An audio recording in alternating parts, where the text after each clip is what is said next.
నేను మీ సూరన్న, మనతో దేవేందర్ ఉన్నారు. వాస్తవానికి ఉన్నట్టు మాత్రం మాట్లాడతాం. రాష్ట్రంలో రాజకీయాలు చాలా వేగంగా మారుతున్నాయి.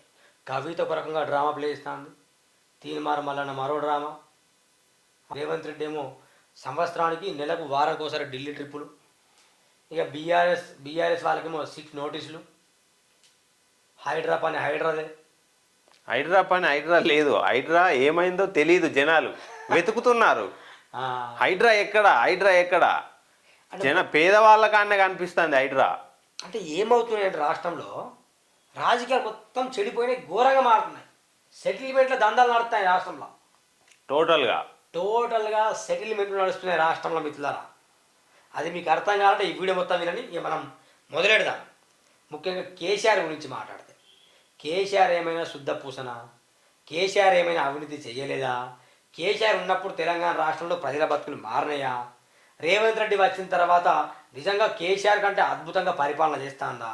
రేపు బీజేపీ వచ్చిన తర్వాత ఇద్దరిని జైల్లో పెడుతుందా అని ఆలోచిస్తే గమనించండి, వాళ్ళందరూ చెవిలో పువ్వులు పెడతారు. కేసీఆర్ అన్యాయం చేసిండు, అక్రమాలు చేసిండు, దోచుక తిన్నాడు, రాష్ట్రాన్ని అప్పుల ఊపిలోకి నెట్టివేసిండు.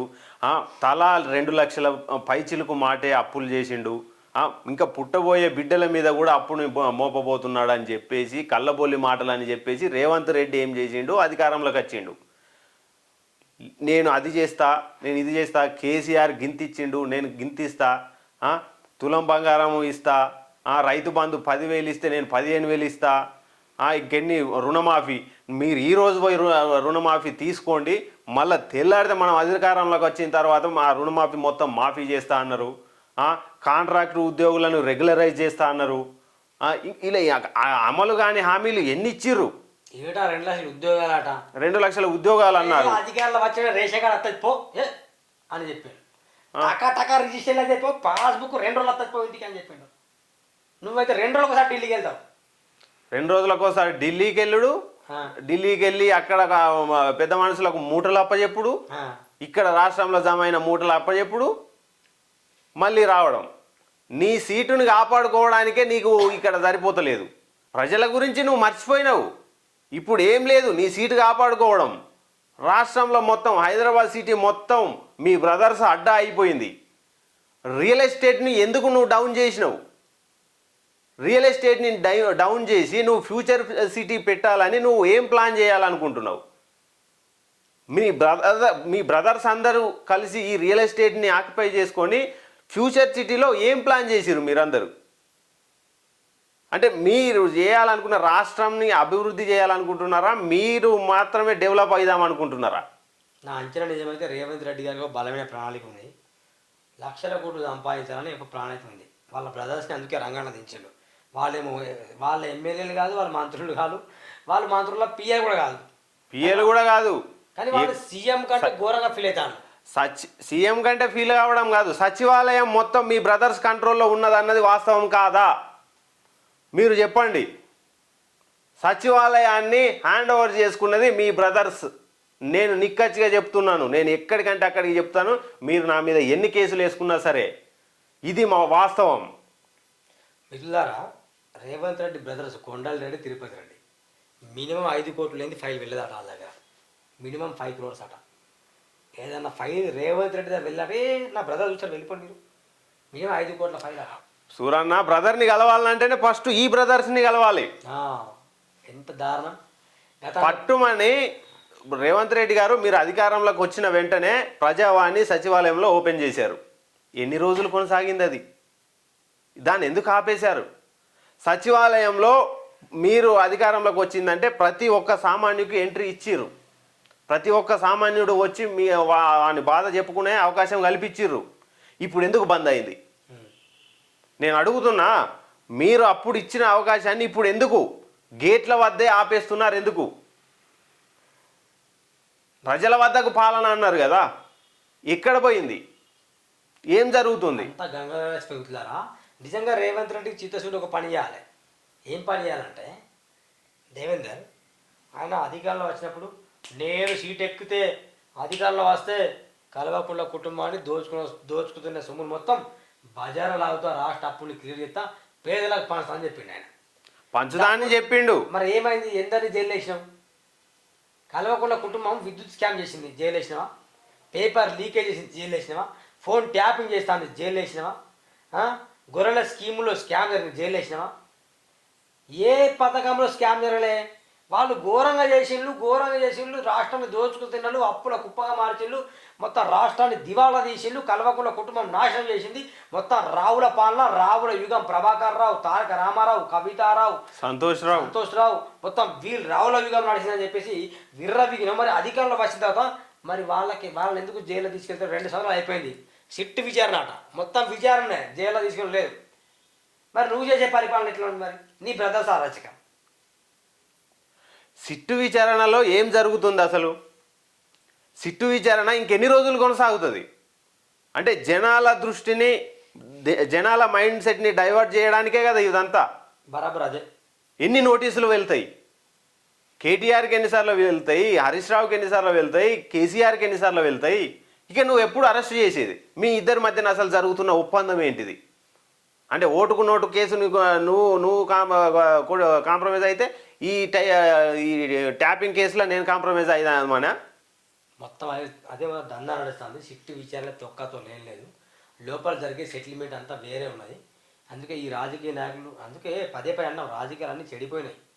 ఎవరో మారితే ఎవరో వస్తే బతుకులు ఎవరు వస్తే బతుకులు మారుతాయని మేము ఆశపడుతున్నాం. కానీ మీరు చేసేది ఏంటి? కేసీఆర్ ఉన్నప్పుడు రావుసు పాలన నడిచిందన్నారు, మీరు వచ్చిన తర్వాత రెడ్డి పాలన నడిపిస్తున్నారు. అంతే. సామాన్యులకు, ఈ అణిసివేసిన వర్గాలకు, అణగారిన వర్గాలకు మీరు న్యాయం చెయ్యరు. మీకు కావాల్సింది మీరు కొట్టుకోవడమే. మీ చుట్టూన్న కేబినెట్లో రెడ్లే కావాలి, అధికారులు రెడ్లే కావాలి, ఐఏఎస్లు రెడ్లే కావాలి, పోలీసులు రెడ్లే కావాలి, డీజీపీ రెడ్లే కావాలి, అందరు రెడ్లే కావాలి. ఏం కర్మరా నాయన? ఆయన రావు రెడ్డి రేపేంటిది? అసలు మీరు దేని గురించి ఆలోచిస్తున్నారు? ఏం రాష్ట్రాన్ని మీ ఇష్టానికి వాడుకు తింటున్నారు కదా. తెలంగాణ రాష్ట్రాన్ని మొత్తం మంచిగా ఎంజాయ్ చేస్తున్నారు మీరిద్దరు, అటు రావుసు ఇటు రెడ్డిసు. ఇప్పటికి హోంశాఖ మంత్రి లేడు, దాని గురించి హోంశాఖ మంత్రి లేడు, విద్యాశాఖ మంత్రి లేడు. ఎందుకు అసలు? ఈ రెండు సీఎం దగ్గర పెట్టుకొని మీరేం చేస్తున్నారు? ఒక సీఎంఏ ఈ రెండు అంటే అయిపోయేంత వరకు మీరే చేస్తారా? ఇది ఎక్కడ న్యాయం? ఈ రాష్ట్రంలో ఇప్పుడు కేసీఆర్ చేసేది పక్కన పెట్టు, కేసీఆర్ నీలేక ఇప్పుడు 2 సీట్లు 2 మంత్రి పదవులు దగ్గర పెట్టుకోలేదు. ఆయన చేత్తోడు తిన్న నేను స్పూన్తో, ఆయన స్పూన్తోడు తిన్న నేను చేత్తోడు తింటా అన్నట్టే ఉన్నది. ఇది అంతా చేంజ్ కావాలి. పొలిటిషియన్ మొత్తం మారాలి. ఇప్పుడు రెవెన్యూ ఆఫీస్లో స్లాట్ బుకింగ్కు ఒక మామూలు నియోజకవర్గంలోనే, ఒక మామూలు మండలంలోనే ఎకరా 20,000 పడుతుంది. 2,25,000 ఉన్న మార్కెట్ వాల్యూకు 20,000 పడుతుంది. అట్లా మార్కెట్ వాల్యూ ఇప్పుడు సిటీలో ఎంత ఉండాలి, ఎకరాకి ఎంత ఉండాలి, ఇవన్నీ వస్తున్నాయి ఖజానాకి. ఎటు పోతున్నాయి? చాలాన్లు పల్లెటూర్లలో కూడా పొలానికి పోయేటోనికి కూడా పిలిచి చాలాన్లు కొడుతున్నారు. పొలానికి పోయేటోనికి లైసెన్స్ ఎందుకయ్యా, ఆర్సీ ఎందుకయ్యా, హెల్మెట్ ఎందుకయ్యా, అటు కొడుతున్నారు. వైన్ షాప్లో చెకింగ్ వల్ల, వైన్ షాప్ ముందు ఆడు తాగి బయటకు వచ్చిందంటేనే ఆడ తాగడానికి తెలుసు, ఆడ పోలీసు ఉంటాడు, ఫోటో కొడతాడు. ఎంత కర్మ ఇది! వాళ్ళ టార్గెట్లు ఇంకా ఏం డబ్బులు సరిపోతలేవు. ఇంకోటి వీళ్ళ ప్రతాపం ఎంత దారుణం అంటే, ఇల్లీగల్ కన్స్ట్రక్షన్ హైదరాబాద్లో 1000 ఎకరాలు జరుగుతాయి. ప్రతి బిల్లు నుండి కమిషన్లు, ప్రతి వెంచర్ నుండి కమిషన్లు, డిటీసీపీ అప్రూవ్ ఉండవు, లేదా అనుమతులు ఉండవు, నాలాలు కబ్జా, హైడ్రా పేదల పక్షం లేదు. ఎంత స్కామ్ ఇదంతా! ప్రజావాణి పెడితే నేను 180 కంప్లైంట్ ఇచ్చాను, 181. ఇల్లీగల్ కన్స్ట్రక్షన్ మోసేది వాళ్ళే, దరిద్రులు. ఏం చెప్పాలి ఇప్పుడు రేవంత్ రెడ్డి? గతంలో ఏమన్నా కేసీఆర్ అంటే కోకపడే భూములు అమ్ముకుంటాడు విపరీతంగా. అసలు భూములు అయ్యే జాగ్రత్త, మరి ఈయన ఎందుకు అమ్ముకుంటాడు కోకపడే భూములు? ఆయన అమ్ముకున్నాడు కాబట్టి ఈయన అమ్ముకుంటాడు. అంటే ఏంది ఇది?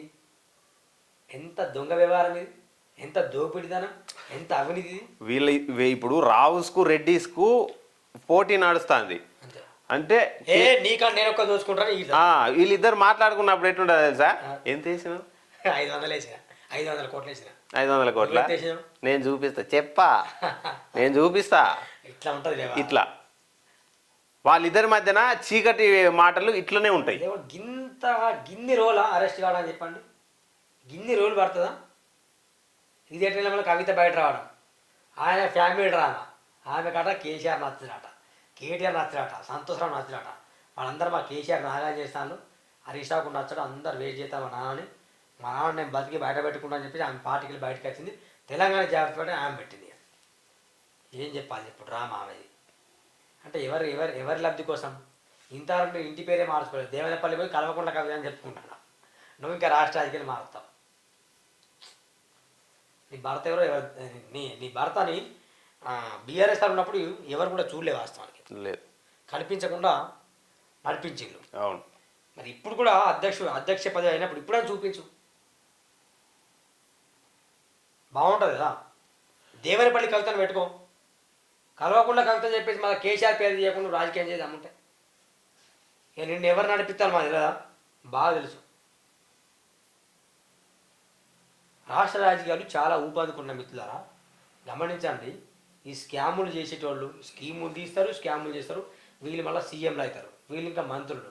చట్టసభల్లో పార్లమెంట్లో కనీసం వీళ్ళకి ప్రశ్నించడానికి రాదు, వెళ్ళి పడుకుంటారు అసెంబ్లీలో. ఏం మాట్లాడో తెలియదు వాళ్ళకి అసలు. వాళ్ళు మన లీడర్లు, ఇక మనం ఓటు నమ్ముకునే ప్రజలు మనం బ్రోకర్లా. ఎంత దారుణం ఇది, కిందుగా ప్రజాస్వామ్యం ఉన్నది.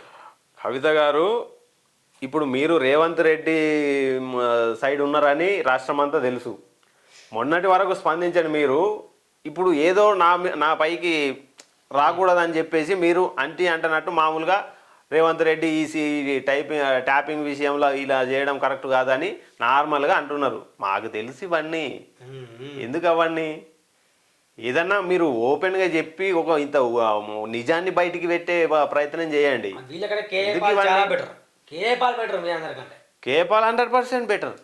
ఆయన కరెక్ట్, నిజంగా ఆయన పాపం మీడియా జోకర్ వేసిందని ఆయన చాలా బెటర్. చూడండి సూర్య టీవీని ట్రై టు ఎంకరేజ్. మేము ఏ పార్టీని పైకెత్తి మాట్లాడలే, అలాగని ఏ పార్టీ కూడా బూతులతో తిట్టి మాట్లాడలే. బరాబర్ నిజాయితీగా నిస్వార్థంగా మాత్రం మాట్లాడుతున్నాం. చూడండి సూర్య టీవీ, సబ్స్క్రైబ్ చేయండి, బెల్ బటన్ క్లిక్ చేయండి. Thank you, bye bye.